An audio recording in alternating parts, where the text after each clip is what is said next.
Okay, well, I'm still having this issue. So the vertical style is pretty much lossless when it comes to melons and pumpkins, but you do have to weigh the difference between the entities of watermelon that is going to end up um, having to expire. It's just sitting there this whole time. Um, you have to weigh these entities occasionally being there for their lifespan versus the minecart method being constantly running, like one of these. That's an entity and it's always running, whereas these are only an issue if they get stuck. So I don't know. Um, I personally am not really knowledgeable about the code side of things enough to say whether it's better to worry about these or better to worry about those. I built this style because this is the style that Impulse has in its base. Anyways, what I've done has led to this much bone meal because I added on this section. There's 3 more farms back here. This one is built in the same style as the kelp farm. It has water trails that run over there and shoot out into this. And then these iron bars here are because of Tango Tech's lossless sugarcane farm, which he built in 1.15, and since 1.15 they have changed things a little bit. So now I'd recommend spruce, well, any sort of fence gate. I just happen to have spruce on me. Oh yeah, that's a thing that happened.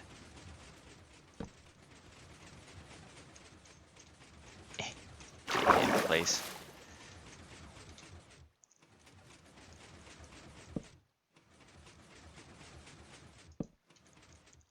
There we go.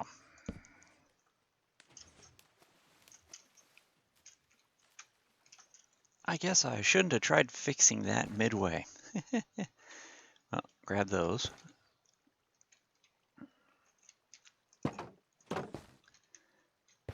I'll have to plant them in from the next row up.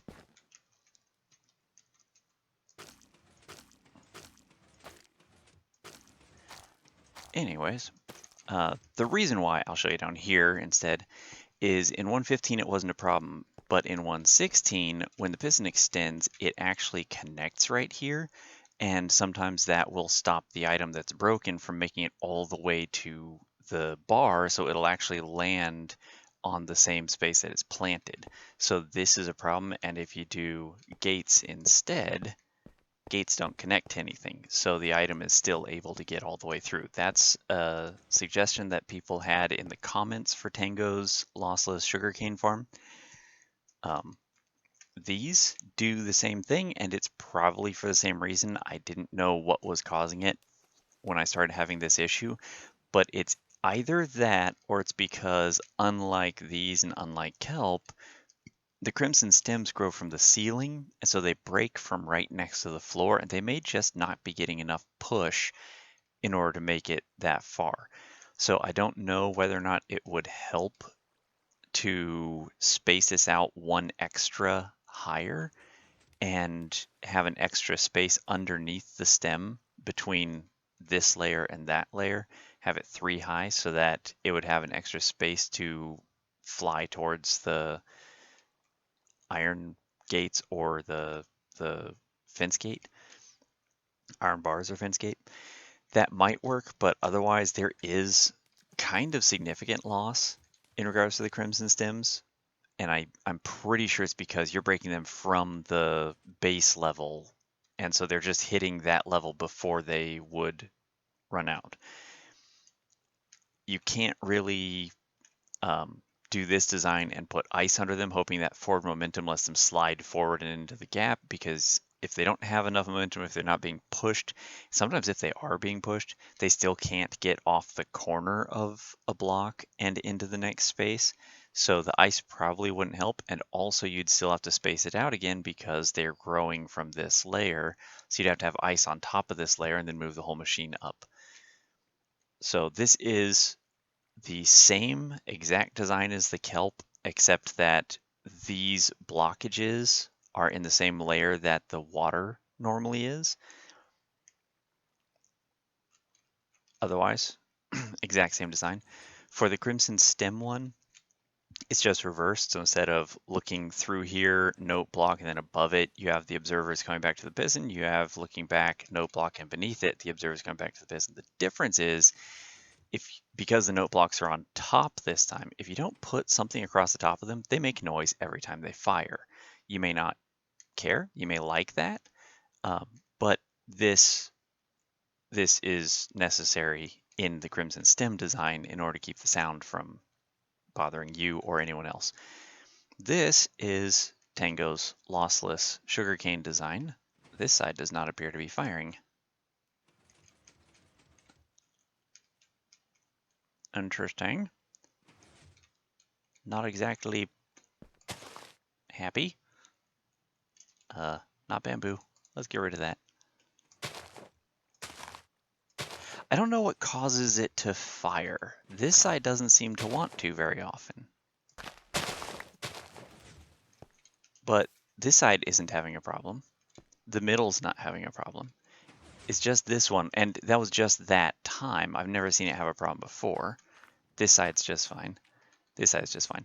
So this one is his lossless design with two changes. First off, the iron bars have been swapped out for the fence gates.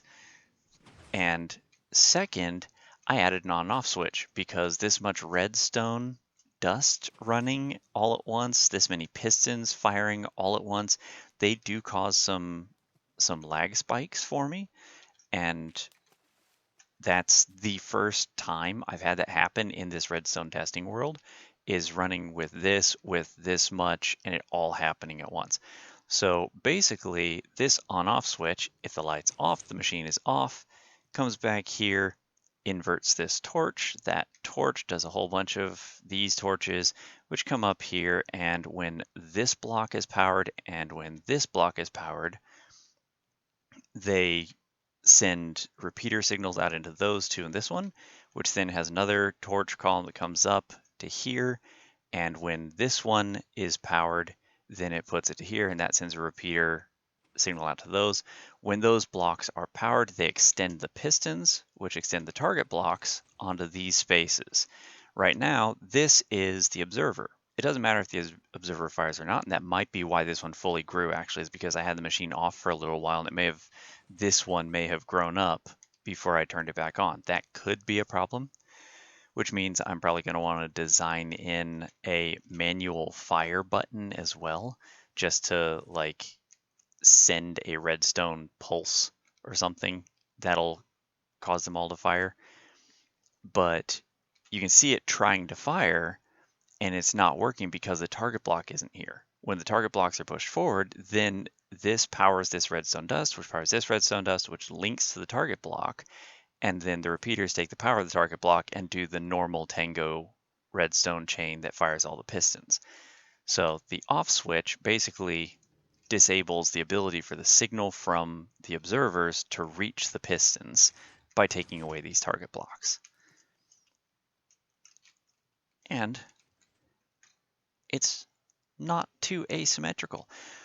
Now, I have not played with expanding it beyond this size, but I would imagine all you'd have to do with more modules like this is carry over some more redstone and repeaters and more torch columns, or find a way to expand this power over to another one, or this power over to another one, and just take it from one of these.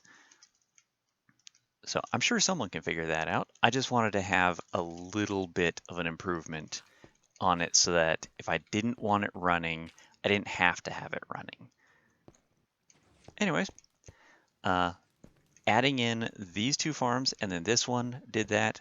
I did want to mention that you are able to do a bamboo farm, but you can't do a bamboo farm in this style because the bamboo will update when it goes from a sprout to a pole, But once it becomes a pull, it doesn't update anymore. It only updates when there's a new one that gets placed in the block that the new one gets placed.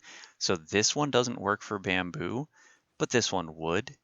So you could do this design, not this one specifically, but more like this one, where you have the observer at the top, underneath it you have a piston, and then underneath that you have the bamboo. Or if you want to have it fire less frequently and get a whole bunch of bamboo, you could have the bamboo down here. They do grow quite tall. So you could have the bamboo down here and go up 1, 2, 3, 4 spaces before it fires, and then just have your piston be on the second row. So you get this one, this one, and that one once it reaches this height. You could do it that way. Don't know exactly how it's going to fall in that regards, but it might fall more frequently on the place that it comes from. But depending on how you have it designed, if you do the design where you have a hopper minecart running underneath the dirt that it's planted on, then it's good to have it land on where it's planted because that's exactly where it's going to get picked up. So maybe I'll do one of those, but there are videos of them. I don't remember exactly who it was that I first learned that design from, but it works really well for bamboo farm. But yeah, the reason why I didn't build a bamboo farm before recording this and tie it in is because you cannot compost bamboo. So these melons, pumpkins, kelp, sugarcane, and the two new crimson or the two new nether things, crimson stems and whatever those are, I forget, twisting vines.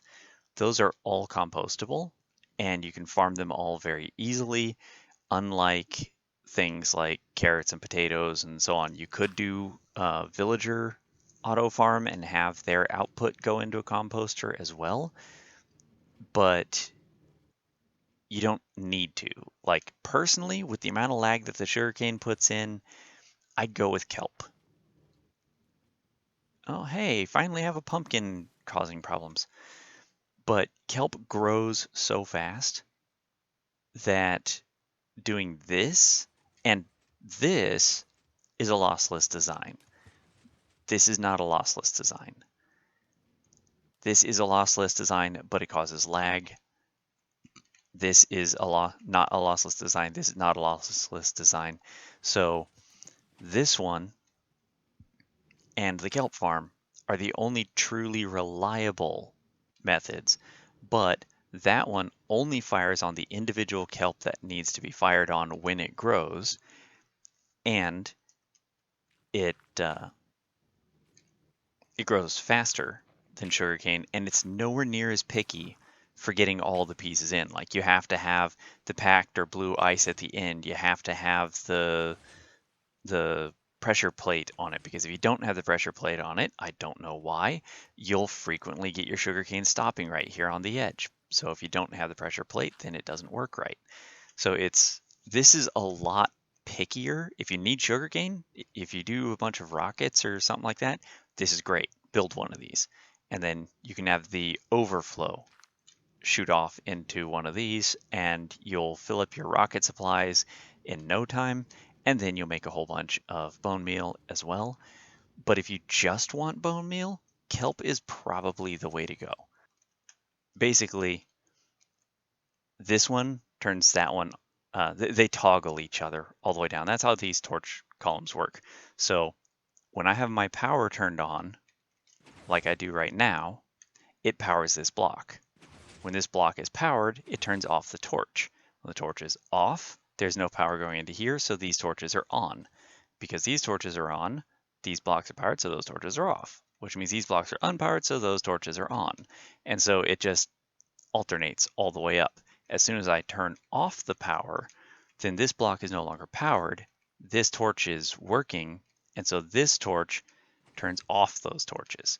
On, off, and so on all the way up here until it turns off these torches, which retract the pistons and stop the system from working.